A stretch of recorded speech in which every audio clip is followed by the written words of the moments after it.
बाघ को स्वर्ग जाने के लिए एक आदमी और भोजन देना था। तभी एक लड़का आया और बोला कि वह उसका बिछड़ा हुआ भाई है। उसने माथे का निशान दिखाया और कहा कि बचपन में उसका नाम सिम्बा था। वह खो गया था। पिता पहाड़ से गिरकर मर गए और माँ उसकी याद में बीमार रहने लगी। वह लकड़ी बेचकर घर चलाता था। बाघ को विश्वास हो गया। उसे लगा कि पिता की मृत्यु उसकी वजह से हुई है। वह दुख में रो पड़ा। लड़का मन ही मन खुश था कि उसका झूठ सफल हो रहा है। बाघ ने उसे भाई मान लिया और माँ की सेवा करने का वादा किया। जब लड़का जाने लगा, बाघ ने केवल इतना कहा, अपनी लकड़ी उठाना मत भूलना। रात को लड़के की माँ ने आंगन में 200 किलो का शिकार देखा। उस पर पंजों के निशान थे। उन्हें समझ आ गया कि यह बाघ ने भेजा है। माँ और बेटा बहुत खुश हुए। अब खाने की चिंता खत्म हो गई। हर दिन अलग अलग शिकार मिलने लगे। बाद में जब माँ को सच्चाई पता चली तो उन्होंने बहुत सारा खाना बनाकर बाघ को बुलाया।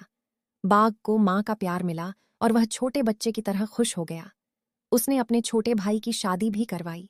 समय बीतता गया और 8 साल बाद छोटे भाई के घर बच्चा हुआ। लेकिन माँ की बीमारी फिर बढ़ने लगी। उन्हें बचाने के लिए बाघ और बच्चे पहाड़ पर गए। बहुत खोजने के बाद एक कीमती जड़ी बूटी मिली, जिस पर एक जादुई सांप का कब्जा था। माँ को बचाने के लिए बाघ ने सांप से लड़ाई शुरू कर दी। लंबी लड़ाई में सांप बहुत ताकतवर था और बेटे घायल होने लगे। तभी बड़े बेटे ने एक बड़ा पत्थर उठाकर सांप के दांत तोड़ दिए। दांत टूटते ही सांप धुएं में बदलकर गायब हो गया।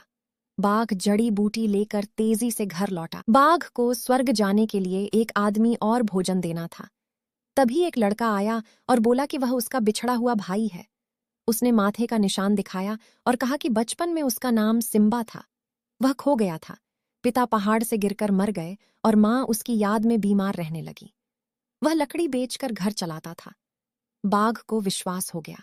उसे लगा कि पिता की मृत्यु उसकी वजह से हुई है। वह दुख में रो पड़ा। लड़का मन ही मन खुश था कि उसका झूठ सफल हो रहा है। बाघ ने उसे भाई मान लिया और माँ की सेवा करने का वादा किया। जब लड़का जाने लगा, बाघ ने केवल इतना कहा, अपनी लकड़ी उठाना मत भूलना। रात को लड़के की माँ ने आंगन में 200 किलो का शिकार देखा। उस पर पंजों के निशान थे।